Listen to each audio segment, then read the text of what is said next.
Hello दोस्तों, देवभूमि Vimla blog में आप सबका स्वागत है। बड़ों को मेरा प्रणाम, छोटों को आशीर्वाद, ढेर सारा प्यार। दोस्तों, कल के वीडियो में मैंने माता रानी का देवी सप्तशती प्रथम अध्याय का वर्णन आपको सुनाया था, उसकी पूजा विधि। आज मैं द्वितीय अध्याय का आपको सुना रही हूँ, सुनिएगा। जय माता दी। द्वितीय अध्याय में देवताओं के तेज, देवी की उत्पत्ति एवं महिषासुर की सेना का वध, इसका वर्णन है। सबसे पहले हाथ में जल लेकर ओम मध्यम चरित्र से आरंभ कर मध्यमच चरित्र जपे विनियोग। उसके बाद विनियोग वाक्य पढ़कर भूमि पर जल गिरा दे। इस मध्यम चरित्र के विष्णु ऋषि महालक्ष्मी देवता, उणिक छंद, शाकंभरी शक्ति, दुर्गा बीज, वायु तत्व और यजुर्वेद स्वरूप माना गया है। श्री महालक्ष्मी की प्रसन्नता के निमित्त मध्यम चरित्र के पाठ में इसका वर्णन है। सबसे पहले ध्यान होगा। ध्यान में कमलासन पर आसीन प्रसन्न वदना महिषासुर मर्दनी भगवती श्री महालक्ष्मी का ध्यान करता हूँ, जिनके हाथों में रुद्राक्ष की माला, फरसा, गदा, बाण, वज्र, पद्म, धनुष, कुंडिका, दंड, शक्ति, खड्ग, ढाल, शंख, घंट, सुरापात्र, शूल, पास और चक्र सुशोभित है। ऋषि ने कहा, प्राचीन काल में देवताओं और दानवों में 100 वर्ष तुमुल युद्ध हुआ था। इस युद्ध में दानवों का स्वामी महिषासुर तथा देवताओं के अधिपति इंद्रदेव थे। उस भीषण युद्ध में देवताओं की सेना महाबलवान दैत्यों के आगे टिक न सकी। समस्त देवताओं पर विजय लाभ करके दैत्यराज महिषासुर ने इंद्र के सिंहासन पर अपना आधिपत्य जमा लिया था। उसके बाद हारे हुए सभी देवगण सृष्टिकर्ता ब्रह्मा जी को अगुआ बनाकर उस स्थान पर गए जहाँ भगवान शिव तथा विष्णु विराजमान थे। वहाँ जाकर देवताओं ने महिषासुर के शौर्य तथा अपनी पराजय का वर्णन किया है। देवताओं ने कहा, हे भगवान, महाबली महिषासुर सूर्य, चंद्र, अग्नि, वायु, इंद्र, वरुण तथा अनेकों देवताओं के अधिकार हस्तगत करके स्वयं ही सब देवों का स्वामी बन गया है। उस विधर्मी महिषासुर ने सभी देवों को उनके स्थान स्वर्ग से च्युत कर दिया है। अब हम सब देवगण आपके शरण में आए हैं। आप विचार करके उस दानव के वध का कोई उपाय बताइए। देवताओं के मुख से ऐसी बात सुनकर भगवान विष्णु और शिव जी दैत्यों पर बहुत ही कुपित हुए। इस कांड से देवादिदेव की भौहें चढ़ गई और वो उनका मुंह टेढ़ा हो गया। उसके बाद अत्यंत क्रोधित होने के बाद विष्णु भगवान के मुख से एक महान तेज का आविर्भाव हुआ। फिर ब्रह्मा और शंकर के शरीर से भी वैसा ही तेज निकला। इस प्रकार इंद्राणी अन्य देवों के शरीर से भी उसी प्रकार का तेज उत्पन्न हुआ। निकलने के बाद ही वे सभी तेज पुंज परस्पर मिलकर एक हो गए, एकजुट हो गए। वह महान तेज पुंज ज्वलंत पर्वत के समान जान पड़ने लगा। देवताओं ने देखा कि उसकी ज्वालाएं समस्त दिगंतों में व्याप्त हो रही हैं। समस्त देवों के शरीर से प्राणपूर्ण वह तेज पुंज अतुलनीय था। उस तेज पुंज के एक साथ मिलने से होने वाली नारी के रूप में परिवर्तित हो गई और अपने प्रकाश से प्रकाशित होकर त्रैलोक में छा गई। भगवान शिव के शरीर से निकले हुए तेज के द्वारा महामाया देवी का मुख प्रकट हुआ। यमराज के तेज से देवी के सिर के केश निकले और विष्णु भगवान के तेज से उनकी भुजाओं का निर्माण हुआ। चंद्रमा के तेज से स्तनदय, इंद्र के तेज से कटिभाग, वरुण के तेज से जांघ तथा पैर की पिंडली और पृथ्वी के तेज से नितंब की उत्पत्ति हुई। ब्रह्मा के तेज से दोनों पैर तथा सूर्य के तेज से अंगुलियां उत्पन्न हो गईं। अष्टवसुओं के तेज से हाथों की अंगुलियां और कुबेर के तेज से नासिका का निर्माण हुआ। प्रजापति के तेज से दंतावली तथा अग्नि के तेज से 3 नेत्रों का प्रादुर्भाव हुआ। संध्या के तेज से प्रकृति, दोनों भौएं, वायु के तेज से कान उत्पन्न हुए। इसी प्रकार अन्य सभी देवों के मिलित तेज से देवी की उत्पत्ति हुई। संपूर्ण देवों के मिलित तेज से उस देवी की मूर्ति को देखकर महिषासुर द्वारा संतप्त देवता लोग अत्यंत खुश हुए। पिनाकी शंकर भगवान ने अपने प्रमुख अस्त्र शूल में से एक शूल उन्हें दिया। फिर भगवान विष्णु ने अपने चक्र से दूसरे नए चक्र का निर्माण किया और देवी को प्रदान किया। वरुण देव ने शंख, अग्निदेव ने शक्ति, वायु ने धनुष बाण से पूरित 2 तरकस देवी को अर्पित किए।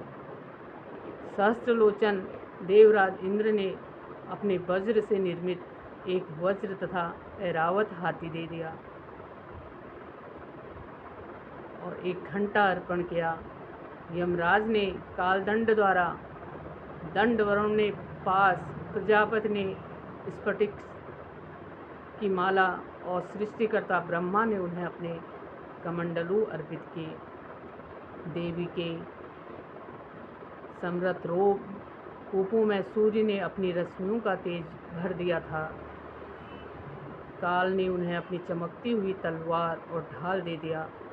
शिव सागर ने उज्ज्वल हार, कभी जीर्ण न होने वाला दिव्य वस्त्र, दिव्य चूड़ामणि, 2 कुंडल, कड़े, समुज्ज्वल अर्धचंद्र भुजाओं के लिए केयूर बहुओं ने धारण करने का एक प्राचीन आभूषण बाजूबंद प्रदान किया।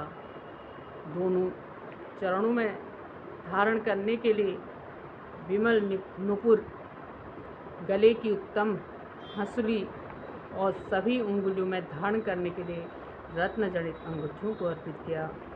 विश्वकर्मा ने उन्हें अपना अत्यंत निर्मल फरसा प्रदान किया। उसके साथ ही साथ उन्होंने अनेकों प्रकार के अस्त्र और कभी विध्वंस होने वाली कवच दिए। अस्त्रों के अतिरिक्त उन्होंने मस्तक और वक्ष में धारण करने के लिए निमित्त देवी की सदैव हरे भरे रहने वाले कमलों की बनी हुई मालाएं भी दी। सागर ने उन्हें सुंदर कमल पुष्प भेंट किए। हिमालय पर्वत ने उनकी सवारी के लिए सिंह दिया, अनेकों प्रकार के रत्नों से भेंट किए। धन के स्वामी कुबेर ने मधु से पूरित पात्र दिया और संपूर्ण पृथ्वी को धारण करने वाले नागराज शेष ने बहुमूल्य मणियों में से विभूषित नागहार का उपहार दिया। इसी प्रकार अन्य देवों ने भी अपने अपने अस्त्र और आभूषण देकर देवी का सम्मान किया। इसके अनंतर उच्च स्वर से अट्टहास करते हुए देवी ने बारंबार गर्जन किया। उनके भयंकर गर्जन से संपूर्ण आकाश गुंजायमान हुआ। देवी के घोर गर्जन से अत्यंत भयंकर रव शब्द कभी कहीं समा नहीं सका, जिससे तीनों लोग सुभित हुए और समुद्र भी कांप उठा। पृथ्वी में भूकंप आ गया और समस्त पर्वत हिलते हुए थरथराने लगे। उस समय देवताओं ने अत्यंत प्रसन्न होकर भगवती सिंह वाहिनी देवी का जय जयकार किया। इसके पश्चात महर्षियों ने भी नतमस्तक होकर देवी की स्तुति की। समस्त विश्व को शुभ देखकर असुर लोग अपनी संपूर्ण सेना को कवचात से सज्जित कर हाथों में अपने आयुधों को देखकर एकाएक उठ खड़े हो गए। उस समय महिषासुर अत्यंत क्रुद्ध होकर बोला उठा, हाँ, यह सब क्या हो रहा है। तदंतर संपूर्ण असुरों से घिरा हुआ यह महिषासुर देवी की भयंकर नाद की ओर लक्ष्य करके दौड़ पड़ा। उसने सबसे आगे जाकर वह देवी अपने अलौकिक प्रतिभा से त्रिलोकी को प्रकाशित कर रही थी। उनके पदभार से पृथ्वी रसातल में बोझिल होकर दबी जा रही थी। मस्तक के मुकुट से आकाश में रेखा से खिंची हुई दिख रही थी तथा वे अपने धनुष की टंकार से सप्त पाताल लोगों को शुभित कर रही थी। अपनी सहस्र भुजाओं से देवी समस्त दिशाओं को आच्छादित करके खड़ी हो गई। इसके पश्चात देवी के साथ दैत्यों का घनघोर युद्ध प्रारंभ हो गया। भांति भांति के अस्त्र शस्त्रों के प्रहार से सभी दिशाएं प्रकाशित हो उठी। महिषासुर का सेनापति चिक्षुर नाम का महान असुर था। देवी के साथ उस महाबली दानव का संग्राम होने लगा। चामर नामक असुर दानवों की चतुरंगिणी सेना को साथ लेकर युद्ध में भिड़ गया। 60,000 रथियों को अपने साथ लेकर उद्रक नामक महाबली दानव भी युद्ध में आ पहुंचा। 1 करोड़ सेना लेकर महाहनु नामक असुर ने युद्ध में भाग लिया। अश्लोमा नामक महादानव 500 साथियों के साथ युद्ध स्थल में आ पहुंचा। उसके शरीर के रोंगटे तलवार की धार के सदृश तीखे और पैने थे। उस रणभूमि में बास्कल नामक दैत्य अपने साथ 60 लाख सेना लेकर लड़ने लगा। परवारित नामक असुर हाथी सवार, घुड़सवार आदि की टोलियों के साथ 1 करोड़ की विशाल सेना के साथ युद्धभूमि में उतर पड़ा। बिड़ाल नामक दैत्य 5 अरब साथियों के साथ लड़ने लगा। इनके अतिरिक्त और भी सहस्त्रों महादैत्य रथ, हाथी और घुड़सवारों की सेना की सहायता से युद्ध करने में लग गए। उस रणस्थल में कोटि कोटि सहस्त्र रथ, हाथी और घोड़ों की सेना से घिरा हुआ स्वयं महिषासुर उपस्थित था। अगणित दानव देवी के साथ तोमर, हिंदीपाल, शक्ति, मूसल, खड्ग, परशु और पट्टिस नामक अस्त्र शस्त्र का प्रहार करते हुए युद्ध में लग गए थे। कुछ एक दैत्यों ने मिलकर देवी पर शक्ति का प्रहार किया, कुछ एक ने अपने पास फेंके। कुछ अन्य दैत्यों ने देवी के वध के उद्देश्य से उन पर खड्ग का प्रहार किया। देवी के क्रुद्ध होकर लीला स्वरूप अपने अस्त्र शस्त्रों की भीषण वर्षा से उन दोनों दानवों के निक्षिप्त कर दिया, सहज में ही काट दिया। उनके मुख कमल पर परिश्रम था, क्लांति का लेस मात्र भी चिन्ह नहीं दिखाई पड़ रहा था। देवता और ऋषि उनका स्तुतिगान कर रहे थे तथा महामाया परमेश्वरी उन दैत्यों पर अपने अस्त्र शस्त्रों की बौछार कर रही थी। देवी का वाहन सिंह भी क्रुद्ध होकर अपने अयालों और गर्दन केशों को हिलाता हुआ दैत्यों की सेना में इस प्रकार भ्रमण करने लगा मानो किसी वन में दावाग्नि फैलकर क्रमशः बढ़ रही है। देवी ने रणस्थल में युद्ध करते हुए दानवों के साथ जितने श्वास छोड़े वे सभी सैकड़ों हजारों गणों के रूप में परिणत हो गए और हाथ में परशु, हिंदीपाल, खड्ग तथा पट्टिस आदि अस्त्रों द्वारा दानवों से युद्ध करने में लग गए। देवी की शक्ति से वर्धित गण लोग असुरों का संहार करते हुए नगाड़े, शंख आदि बाजे बजाने लगे। उस सम्रांगण में कितने ही गण मृदंग आदि बाजे बजा रहे थे। इसके पश्चात देवी ने त्रिशूल, गदा, तलवार चलाकर तथा शक्ति की वर्षा करके सैकड़ों असुरों का विनाश कर दिया। कितने ही राक्षसों को घंटे की भयंकर आवाज से अचेत कर दिया। अनेकों दैत्यों को देवी ने अपने पास में बांधकर भूमि पर घसीटा और कितने दानों को उनकी पैनी तलवार के प्रहार से दो दो टुकड़े कर विभक्त कर दिए। कितने ही राक्षस उनकी गदा के आघात से आहत होकर धराशायी हो गए। कितने ही मूसल की चोट खाकर आहत हो गए और मुंह में खून उगलने लगे। शूल के प्रहार से वक्ष स्थल पर फट जाने के कारण कितने ही दैत्य भूमि पर गिर गए। देवी की बाण वृष्टि से कितने ही दैत्यों का कट प्रदेश भंग हो गया। बाज पक्षी की तरह वेग से झपटने वाले दानव अपने प्राणों को त्याग करने लगे। कितने राक्षस भुजाएं आघात से छिन्न भिन्न हो गए। कितने के मस्तक खंड खंड हो गए। कितने लोग दैत्यों के शरीर बीच के भाग से विदपर्ण हो गए। कितने ही राक्षस जांघहीन हो गए, धरती पर गिर गए। देवी ने कितने ही दैत्यों के एक बाँह, एक पैर तथा एक आँख से होकर टुकड़ों में विदीर्ण करके उनका संहार कर डाला। कितने ही योद्धा और राक्षस देवी के द्वारा छिन्न मस्तक होकर भी पुनः सबल कर उठेंगे और केवल धड़ के सहारे ही अच्छे अच्छे अस्त्र शस्त्रों को हाथ में लेकर युद्ध करने में तत्पर हो जाते। कटे हुए कबंध युद्ध के बाजों के स्वर पर नाचने लगते थे। कटे हुए कितने ही धड़ हाथों में खड्ग, शक्ति और दृष्टि नामक हथियार लिए दौड़ रहे थे। कितने ही अन्य देव ठहरो ठहरो कहकर देवी को युद्ध के लिए ललकार रहे थे। जिस प्रकार जिस भूमि पर यह घनघोर युद्ध हो रहा था वहाँ जमीन देवी द्वारा विकसित रथ, हाथी, घोड़े और दानों की लाशों से ऐसे आच्छन्न होगी कि वहाँ पर किसी का समागमन संभव नहीं था। दान बदल में हाथी, घोड़े, मृतक असुरों के शरीर, इतने रक्त प्रवाह, वहाँ कुछ ही क्षणों में खून की बड़ी बड़ी नदियाँ में प्रवाहित होने लगी।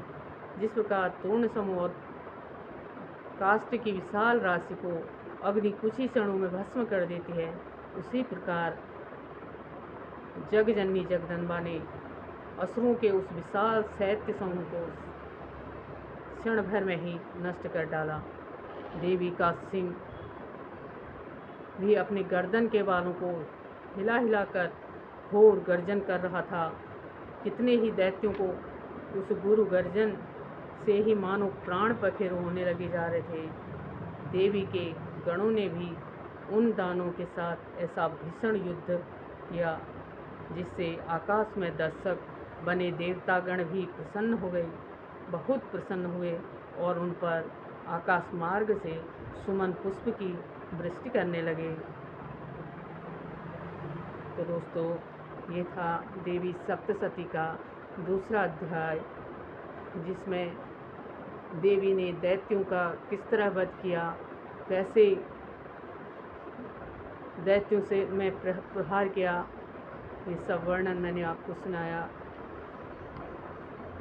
तो तीसरे अध्याय में कल के वीडियो में आपको दिखाऊंगी, और सारे अध्यायों का मैं वर्णन करूंगी। सबको मेरा धन्यवाद, ढेर सारा प्यार। जय माता दी, जय माता दी, जय माता दी।